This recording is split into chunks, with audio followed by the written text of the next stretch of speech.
So when I was, how old was I? I think I was probably like 10 or 12 years old when the Fugees came out. And when I heard Lauryn Hill's voice, it changed my whole entire life. You have to understand, like, I came from the era where, you know, I was obsessed with basketball and I was obsessed with all these things, but there was never really enough room for women in those categories. So summer came along and all my little guy friends, you know, were signing up to go to Magic Johnson's basketball camp, and they didn't allow girls, so I couldn't go. So when Lauryn Hill hit the scene, it was sort of like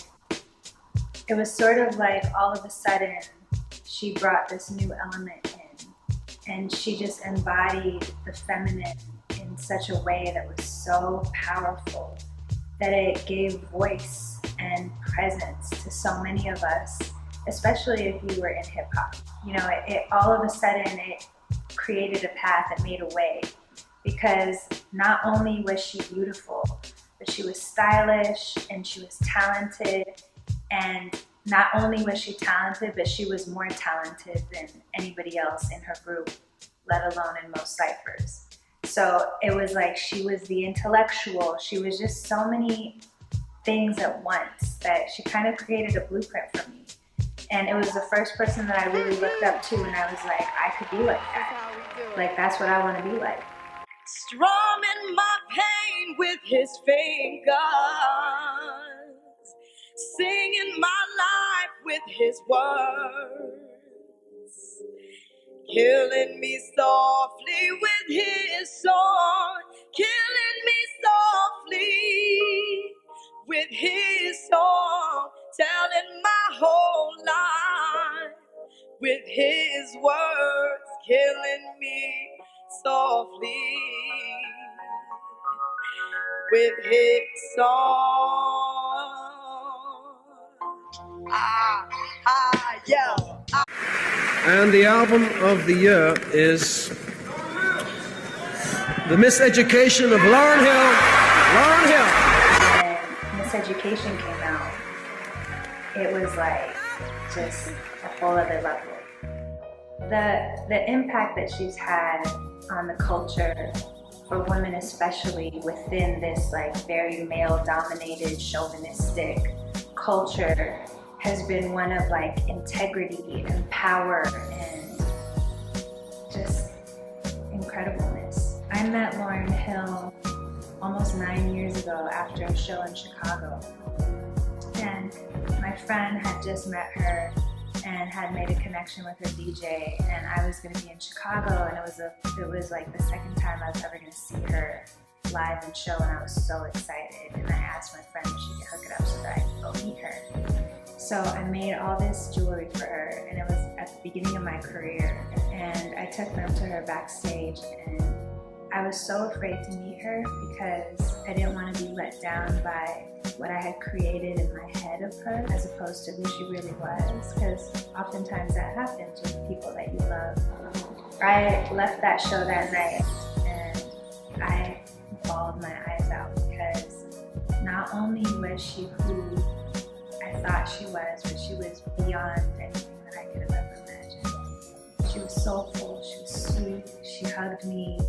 She was so gracious and thankful with her time and her energy. From then, we established a relationship, and I would make jewelry for her shows for a while, and in a lot of ways we created a friendship. I think that happened because I felt really seen by her, and I think she felt seen by me, and to me that was such a privilege. You know, it's such a privilege to be able to see somebody for who they are, especially when there's somebody as incredible as her.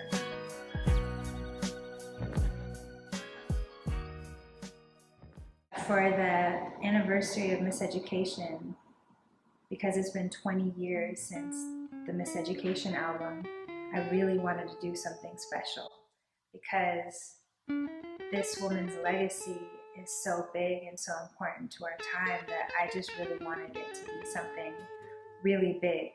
I noticed that there's no like updated photos of her. So when I was researching photos of her for the merch, all the photos that I saw were like from back in the 90s. And at the time that we were doing it, I didn't realize what a big deal it was, but it was the first time that she had ever allowed anybody to photograph her in 20 years. And so it was magical. You know, I set up 2 different photo shoots with 2 photographers, one with Dexter Navy, who shot the photos that we used, and another one with Dapper Lou.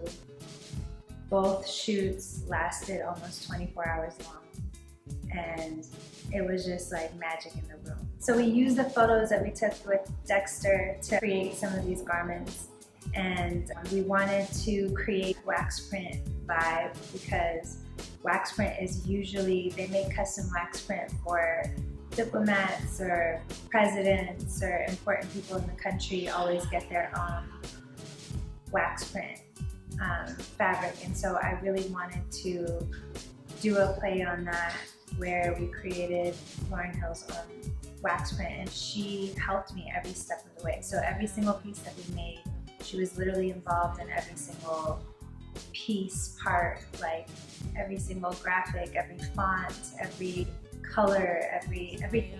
One of my favorite pieces is the Varsity Jacket, because her lyrics are so powerful that as I was writing out her lyrics, because I process things a lot when I write things out, not so much when I listen to them, but if I write them and I look at them, and I was just writing out some of her lyrics, and they're so profound. When she says she's more powerful than 2 Cleopatras, I really wanted to encapsulate that into a piece. So we did the Varsity Jacket, and we created 2 Cleopatra heads facing each other, and we changed Cleopatra's face to her face.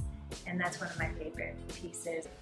I've cried so many times, because for me, it was really special to be able to be put into that position where not only do I get to honor the legacy of one of my favorite artists of all times, but I also get to participate in a friendship and a sisterhood where I get to mirror back to somebody their greatness, you know, and in exchange they mirror back to me who I am and what I do. And so for me, this collection, the most important and special part about this collection is that, you know, the friendship that was really developed out of this. And Talking about your neck, saying you're a Christian. Muslims, that was the sin that did Jezebel in. You gonna tell when the repercussions spin. Showing up there, cause you thinking it's a trend, girlfriend. Let me break it down for you again. You know I only say it cause I'm true to Jim. Don't be a hard rock when you really are a gym. Baby girl, respect is just a minimum. Jokers messed up and you still defending them now. Miss Hill, only you did. Don't think I haven't been through the same predicament. Let it sit inside your head like a million women and feel it then. Silly when girls sell their souls because of sin. Look at where you've been. And weaves like Europeans, fake nails some by Koreans. Come again. Come again. Come again. Come again. Girl, you know you better watch out. Some guys are only about that thing, that thing, that thing, that thing, that thing, that thing. All right, good night, y'all.